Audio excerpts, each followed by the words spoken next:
tuturuan ko kayo kung paano mag-solve ng shortest remaining time first algorithm. It is a preemptive version of SPF algorithm. This currently executing process is preempted if a process within shorter CPU burst time than the remaining CPU burst time of the running process arrives in the ready queue. So, yung arrival time niya, merong 0, 1, 2, and 3, and 4. Sa CPU burst naman, 8, 1, 3, 2, 6. Yung total ng CPU burst ay yung magiging length nung paglalagyan natin. So, first, yung A, yung arrival time niya is nasa 0. So, ilalagay lang dito yung A, and may CPU burst na 8. B naman, 1, may CPU burst na 1. C, 2, may CPU burst na 3.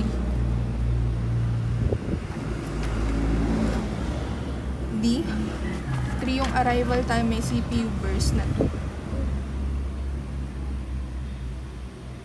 And E, for arrival time, may CPU burst na 6.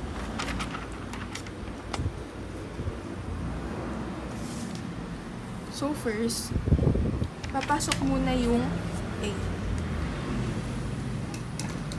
Since malaki yung value niya, titigil muna siya sa B since tumating yung B sa 1.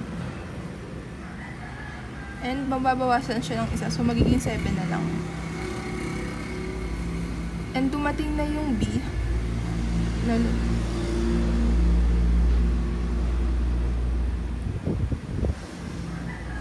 So, natapos na yung B. And next naman is C.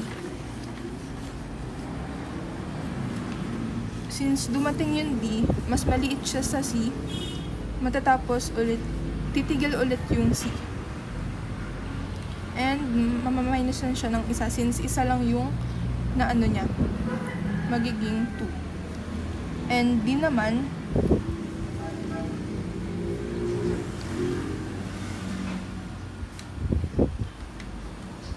natapos na yung D, hindi pumasok na yung E since mas mataas yung CPU burst niya kaysa sa C na may 2, C muna yung papasok ulit.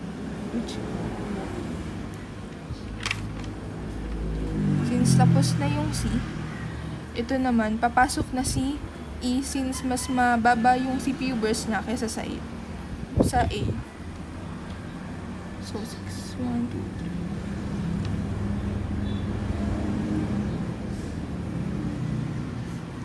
And lastly, papasok naman yung A na may 7 na CPU burst.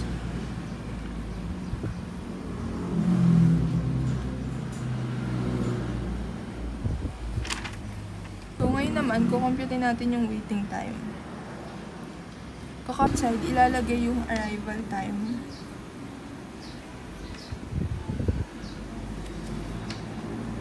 Then sa left side naman, ilalagay kung kailan siya unang pumasok dito sa A.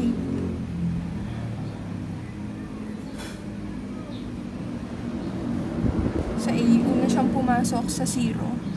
So, i-minus sa 0. And plus, since dalawa yung naulit. Since naulit yung A ng dalawang beses,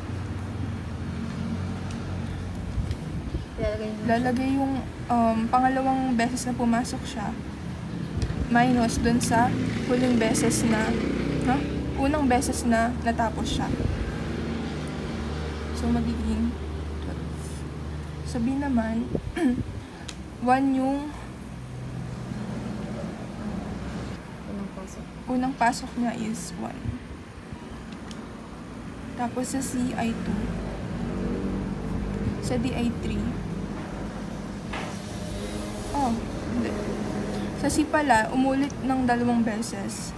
So, magpa-plus pa tayo ng unang beses pumasok yung, sa pangalawang beses, pumasok yung C ng 5. Then, ima-minus natin siya sa unang beses na natapos yung C.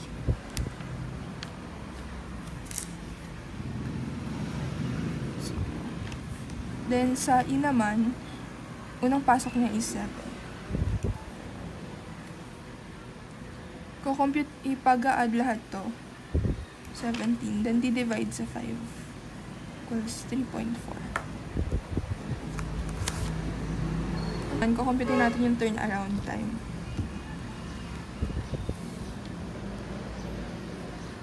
Ganun ulit sa right side yung arrival time.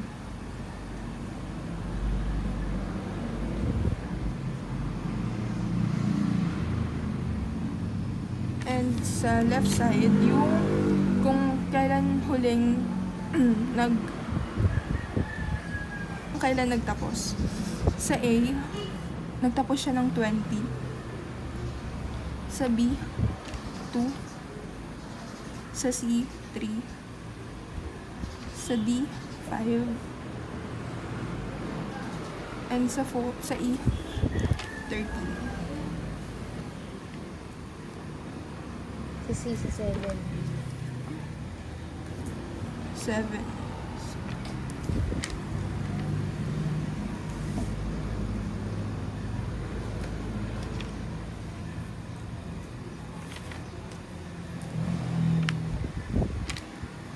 Equals 37 divide 5. 7.4.